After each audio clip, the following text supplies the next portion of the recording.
Celui qui pense qu'un professionnel coûte cher n'a aucune idée de ce que peut lui coûter un incompétent. Alors c'est à toi, c'est Johan, j'espère que tu vas bien.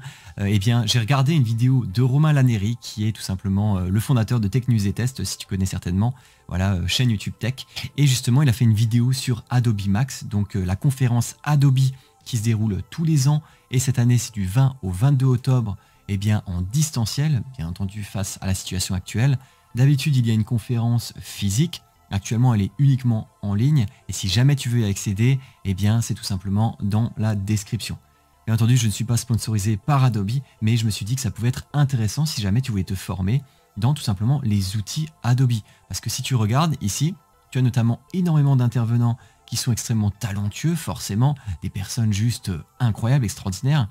Et à côté de ça, eh bien, tu vas pouvoir avoir des ateliers. Ici, tu le vois bien, 350 sessions, 68 pays représentés, énormément de personnes qui recommandent l'événement à travers le monde. Et ici, tu vois, dans la foire aux questions, tu as notamment la page des sessions. Alors bien entendu, c'est en anglais, mais tu peux accéder à toutes les sessions disponibles. Et il y a notamment ici une petite liste, tu vois, 3D, Business, Productivity, Education. Et à chaque fois, tu vas apprendre justement des informations sur certains logiciels. Et moi, clairement, qu'on se le dise, quand je vois Adobe Dimension ou bien Adobe Spark pour social media, je me dis que c'est juste topissime parce que tu peux tout simplement, qu'importe ton métier, avoir besoin de l'ensemble de ces ateliers pour justement y participer. Donc n'hésite pas à aller regarder ça et à t'inscrire aux différents événements. Tu l'as bien vu, hein, en fonction de si tu bosses en tant que graphiste, en tant que monteur, en tant que personne qui fait des effets spéciaux, du web design, des social media, de la photographie, il y a de tout. Hein. Lightroom, Photoshop, Illustrator, InDesign, Spark, Dimension, After Effects, Premiere Pro, etc. Il y a de tout, donc fais-toi plaisir. Et donc pour ça, eh bien la vidéo, pourquoi je l'ai faite, notamment face à des remarques de Romain Laneri face à la vidéo qu'il a présentée.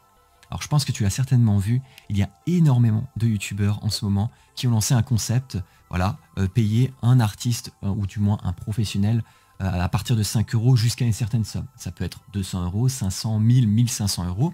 Et donc, tu te doutes très bien, ce sont des plateformes pour freelance où justement tu vas faire appel à des personnes eh bien, que tu ne vas pas payer très cher. Toi, tu sais très bien mon avis sur la question. J'avais fait une vidéo à ce sujet qui avait été eh bien, pas mal bâchée justement à l'époque. Je l'ai remise en ligne, tout simplement parce que je l'ai re-regardée. Je me suis dit, peut-être que ma vision a légèrement changé aujourd'hui, mais je trouvais qu'elle était cool. Elle était assez sympathique cette vidéo et puis... je pense que la majorité des gens qui l'avaient disliké à l'époque étaient justement des personnes qui travaillaient sur ces plateformes et qui n'avaient pas vu justement le fond de ma pensée. Le fond de ma pensée par rapport aux plateformes, c'est que ce n'est pas forcément les plateformes pour freelance en question que je déteste ou bien que je critique, c'est surtout le marché que ça génère. Parce que lorsque l'on a une plateforme pour freelance, eh bien automatiquement, tous les freelances vont essayer de mettre un certain tarif et ce tarif-là, au fur et à mesure du temps, tous les freelances qui n'arrivent pas à se vendre, eh bien, vont commencer à baisser les tarifs pour trouver une manière plus simple de gagner des contrats. Et le souci avec ce type de pratique, c'est qu'au fur et à mesure, eh bien, le marché diminue et diminue suffisamment pour que justement ton métier soit totalement dérisoire et non rentable. Tu as certainement vu avec toutes les vidéos que je fais sur la chaîne YouTube, tout simplement un freelance français ne peut pas être en dessous de 250 € par mois de chiffre d'affaires, donc de TJM, d'accord? Donc ça veut dire que 250 c'est le grand minimum, même quand tu démarres ton activité. 300 c'est une sorte de rythme de croisière lorsque tu es un peu débutant ou moyen. Par contre, au fur et à mesure du temps, en fonction de la valeur ajoutée que tu peux apporter à tes clients, en termes de TJM, je parle bien, eh bien tu peux très bien monter à 350, 400, 450, voire plus, en fonction de ton métier. Mais ce qui est sûr, c'est que la plupart des plateformes pour freelance ne te permettent pas d'atteindre ces fameux 250 € en TJM. Et c'est pour ça que je les critique relativement souvent, parce qu'en fait, ça détruit une sorte de marché, alors que de base, ce sont des plateformes qui, dans le principe, sont plutôt bien faites. Hein, ça permet de mettre en relation les clients et les freelances. Mais voilà, finalement, il y a des abus qui se font au fur et à mesure du temps. Et notamment ici, on peut le voir avec les différentes vidéos. Donc pour te la faire courte, Romain de la chaîne Tech News et Test, lui, a demandé à 5 personnes, 5 professionnels sur une plateforme dont je tairai le nom, parce que je n'ai pas envie de lui faire de la pub, eh bien cette plateforme-là, il a tout simplement fait appel à un professionnel pour créer une photo de profil à 5 €, 20 €, je crois que c'est 200 €, 500 € et 1000 €. dis-toi juste une chose, c'est qu'il n'a donné absolument aucune précision. Et tu vas déjà voir que c'est l'une des premières erreurs, parce que laisser de la liberté au créateur, c'est une chose, mais lui donner un petit brief de départ juste pour le quadriller, c'est quand même relativement important. Donc on va voir déjà la première création à 5 €. Ça y est, j'ai le dossier face à moi des créations. Ok. Je suis impatient. On commence avec la première personne qui était annoncée au prix de 4,45 €. 4,45 €, je pense que tu as envie de sauter par-dessus ton bureau parce que tu te doutes bien que 4,45 €, t'as beau faire ce que tu veux, c'est impossible d'être rentable. Hein. Rien que le fait d'envoyer un email à quelqu'un, t'es déjà au-dessus des 5 On est eu €. au total avec les frais du site et tout pour 6,24 €. Ok. Attention. Donc, attends, J'espère que c'est je suis moins bien impatient, que je te moi. jure, je suis impatient. 6,24 €, c'est parti, je l'ouvre, attention. C'est quoi ce truc? Mais c'est nul. Et voilà, la première image. Alors tu te doutes bien que c'est assez étonnant. Alors tu n'as pas vu l'image de base. En fait, l'image de base, c'est tout simplement celle-ci, tu vois. Et donc, clairement, bon, après, sa tête à Romain, désolé Romain, mais franchement, ça le fait pas là. Peut-être qu'il faudrait changer de photo de profil tout court.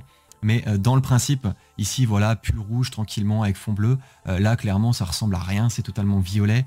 Ça ne correspond pas. Le gros problème dans cette vidéo, c'est que très souvent, la photo de profil, en fait, ne remplit pas son rôle de photo de profil. C'est bien beau de demander au créatif de le transformer en super-héros. Ça, c'est le brief. Juste le transformer en super-héros. Ici, je le vois pas, le super-héros. Et deuxièmement, eh bien, en photo de profil, tu imagines bien qu'en très petit, la photo ne ressemblera juste à rien. Donc, il faut forcément avoir un peu de recul sur la création et se dire, tiens, ma photo de profil, il faut qu'elle fonctionne en tout petit. Parce que ici, on arrive à peine à détecter les yeux et le visage, un peu comme moi, tu le vois avec le nœud papillon. Mais ici, tu verras absolument que dalle. Pourquoi t'es en violet? C'est horrible. Voilà. Je confirme, c'est horrible en violet. Du coup, là, en fait, on va passer directement au deuxième essai. Alors, tu vas vite voir que là, c'est déjà un niveau largement différent à ce niveau-là. Et on va du coup voir un peu ce que ça donne. On a payé 20 €, donc j'ai pris la version standard, premium standard. Bon, qu'on se dise 20 €, tu te doutes bien, c'est quoi? C'est même pas, je dirais, même pas une demi-heure de travail. C'est pareil, c'est dérisoire. En fait, moi, ce que je critique beaucoup avec ces plateformes-là, c'est surtout le fait que tu fais appel à des freelances partout dans le monde. Moi, en fait, je me dis, rien n'empêche d'aller sur une plateforme pour freelance pour essayer de faire appel à un freelance.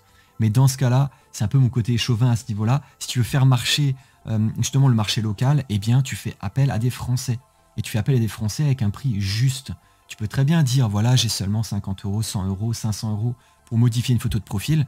Mais dans ce cas-là, il faut que ce soit un travail voilà, à la hauteur de ce qui a été demandé. Si la personne, elle est payée 20 € pour un travail de 1000 €, c'est pas normal. Donc là, on va déjà voir que la qualité, entre guillemets, de l'image est supérieure à son tarif. Donc je pense que clairement, ça n'a pas été fait forcément par un Français ou par quelqu'un qui souhaitait être rentable. Demandé d'en faire qu'une seule, parce que dans la version premium standard, ils te disent qu'il y en a 3-4 de combinés, etc. Ok. Au total, j'ai réellement payé 24,08 €. J'ai trop peur, ça me fait trop chier. Moi j'aime bien. Ah, Oh, waouh, c'est pas mal. Alors, moi, ce que je pouvais critiquer sur ce type d'image, alors je te laisse un peu me répondre, n'hésite pas à me dire en commentaire ce que tu en penses. Après, outre l'idée de se transformer en super-héros, moi je trouve que c'est beaucoup trop sombre. Tu mets ça en photo de profil ici, il faut toujours mettre en situation. Très important, que tu sois graphiste ou bien que tu aies un autre métier, très important, toujours mettre en situation ta création directement en mise en situation réelle.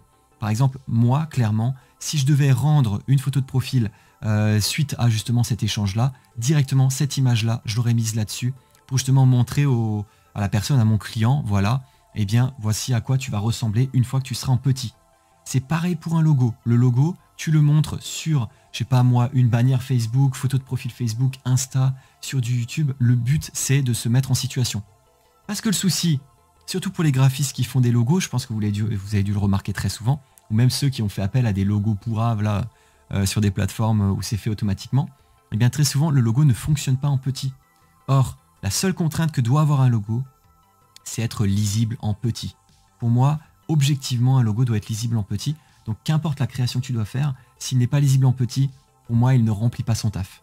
Et donc, c'est pour ça qu'ici, clairement, eh bien, il faut présenter ça au client parce que ça a beau fonctionner en grand, en petit, ça peut être juste ignoble puisque de toute façon, c'est quasiment que comme ça que je vais voir la photo de profil de ce créateur.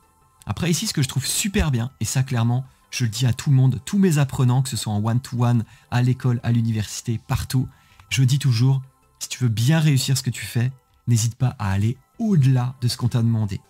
Pourquoi je dis ça?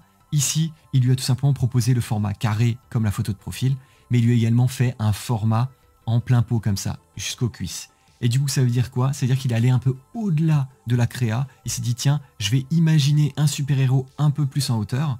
Et donc à partir de là, eh bien, il est allé un peu plus loin et il a pu ensuite cropper et faire tout simplement un recadrage pour que ça fonctionne mieux. Donc n'hésite pas, toi, si tu veux te perfectionner dans le futur et gagner en expérience, gagner en compétences, n'hésite pas à aller plus loin que ce qui t'est demandé, notamment si tu es étudiant, d'accord? Si tu es étudiant, n'hésite pas à aller plus loin que ce qu'on t'a demandé, parce que maintenant que je suis de l'autre côté de la barrière en étant à l'université, je me rends compte que en fait, les profs, pour réussir à avoir au-dessus de 16, en fait 16 c'est la note maximale, et si tu vas aller au-dessus de 16, normalement tu es censé aller au-delà des limites qui ont été fixées. Voilà, donc en tout cas ça c'était pour la deuxième image, n'hésite pas à me dire ce que tu en penses, mais en tout cas tu as vu que j'arrive déjà à te présenter un peu des petites choses supplémentaires. Ensuite, dans les commentaires, je vous Pour remettrai 20 balles, de toute c'est façon. cool, hein. Ouais, franchement, je trouve ça trop cool. Je ferai un thread sur Twitter avec donc clairement pour 20 balles, c'est sûr que c'est plutôt pas mal, tu vois, par rapport au des brief. artistes que j'ai payés des moins chers au plus cher. Et je serai dedans, hein. N'hésitez pas à voter pour moi. Et le tweet le plus liké, bah, ça sera tout simplement la création que vous avez préférée. Le lien est évidemment dans la description. Est évidemment. Allez, 50 balles. Oh, c'est nul. Ah, c'est nul. Alors là je te le laisse parce que effectivement j'ai envie de te dire aussi, oh c'est nul. Le mec il a juste pris sa tête, il l'a collé sur Thor. Alors déjà que c'est nul, et bien derrière c'est totalement no copyright, hein, qu'on se le dise, parce que tu n'as absolument pas le droit d'utiliser une image de Thor. Si déjà Thor c'est copyrighté, donc t'as pas le droit de l'utiliser, donc clairement vendre ça, et bien c'est interdit. Voilà, on passe directement à la suite. Workshop Adobe que tu suis pendant 3 jours, tu fais quelque chose de mieux que ça, je jure. Attends, c'est mieux, moi. Mon truc est mieux. Mais je te jure, j'aurais Donc n'hésite pas à suivre Photoshop, Illustrator, InDesign, Lightroom. pu te payer 500 €, j'aurais été plus heureux qu'avec ça. Bah, C'est horrible. Scandalisé. Je te l'ai laissé exprès. Celui-là, je crois, il a payé 500 €. Il a pris pareil, Captain America, il lui a collé la tronche dessus. Sa tronche, on dirait que c'est un bébé. Elle a pas la bonne proportion. Alors moi, clairement, je suis pas un as de Photoshop, hein. Je suis pas un expert, tu vois, qui arrive à faire des pubs et tout. Mais clairement, ça, c'est ignoble. Ça, t'es censé être juste, en tant que débutant, t'es censé pouvoir le faire, ce qu'il a fait là, le mec. Et clairement, là, c'est abusé. Payer 500 €. Là, par contre, tu vois, on est sur des vrais tarifs. Autant avant, on était à 5 €, 20 €, limite 200 €. Tu vois, à la rigueur, 200 €, tu peux déjà faire des choses. Pour moi, 200 €, tu pouvais déjà réussir à lui créer quelque chose et être dans des tarifs français. Parce qu'en une demi-journée, tu as moyen de faire quelque chose, clairement. Mais là, clairement, 500 €, donc environ, on va dire un jour et demi de Photoshop, c'est juste abusé. Donc là, clairement, là, on est déjà un peu au-dessus, selon moi, du budget. Donc clairement, en termes de budget français, c'est bon. On a beau être sur une plateforme pour freelance, je trouve que le budget est plutôt correct, mais le résultat est totalement ignoble. Et en plus de ça, pourquoi il me livre pas la version finale, ce mec? Alors, Romain, par contre, pourquoi il ne te livre pas la version finale? Tout simplement parce que, eh bien, c'est à lui. Voilà, la version finale, ou du moins les fichiers sources, c'est à lui. Là, si jamais il veut tout simplement avoir l'image sans le watermark, il faut lui demander. Alors là, effectivement, je ne sais pas pourquoi il lui a pas directement transmis. Moi, je pense qu'il lui a pas transmis sans le watermark pour justement, si jamais il avait besoin de faire encore des modifications supplémentaires. Et sinon, maintenant, on va passer au dernier, celui qui l'a payé 1000 €, et on va voir justement s'il a réussi à lui faire un truc de dingue. C'est bien. Oh, j'ai hâte de voir le 1000 €. Parce que là, le 500 €, on n'a pas été déçus. 1000 €, mec, c'est celui-là. Là, Donc, qu'on se le dise, pour 1000 €, le type, il fait des publicités style Coca, style boisson. Là, clairement, c'est simple. C'est du photomontage, c'est Photoshop à l'état pur. Donc, à un moment donné, le mec, il n'est pas censé se planter, là. pour 1000 €, je suis désolé. Plus de 1000 € en plus. Attends, franchement, je vois ça comme image. Je me dis, ok, le mec, il fait de la créa 3D, etc. J'ai payé 1123,84 € pour cette version. 1120, c'est un salaire pour 4 jours de travail. Allez, allez. Oh! Bon, un salaire pour 4 jours de travail, il faut pas oublier qu'en tant que freelance, comme j'ai dit avant, si tu as 350 jours, ça te fait 3 jours. Hein. Ah, ça a l'air cool. Oh non. Enfin, si, c'est... Alors là, clairement, on le voit clairement. Ici, techniquement, sa photo de profil, elle est censée faire cette taille, c'est tout, juste cette taille. Et clairement, comme ils le disent un peu plus loin dans la vidéo, mais je veux pas te la laisser, t'as un peu l'impression que soit il fait le curling, soit il est en train de se chier dessus, comme on dit, parce que là, clairement, ça va pas du tout. Alors, effectivement, les effets sont là, mais c'est vraiment très malaisant comme type de super-héros. Moi, je dis juste, je pense que le brief, Au-delà du tarif des freelances en question, je pense que le brief il a été mal fourni. Il aurait fallu au moins qu'il demande de faire un super-héros et en plus de ça, de dire voilà, il faut que ça tienne dans ce format carré, voilà, avec une certaine luminosité, parce que là, clairement, sa luminosité, elle est juste topissime. Là, pour la photo, ici, elle est juste top, la luminosité. Et donc en photo de profil, ça fonctionne très bien. Par contre, ici, ça va pas fonctionner du tout, ça sera très sombre, ça sera vraiment pas intéressant. Tu vois, moi, par exemple, je suis sombre derrière, mais je suis quand même lumineux. On arrive à voir que c'est un visage. Donc clairement, ça, c'est typiquement le genre de créa, je suis quasiment certain, ça fonctionne pas en petit. Voilà, en tout cas, c'était mes petites réactions par rapport à Adobe Max pour que tu puisses être au courant et que tu puisses accéder à l'ensemble de ces formations gratuitement en t'inscrivant. Voilà, donc pas de partenariat avec Adobe, mais c'est juste comme ça pour que tu puisses te faire plaisir.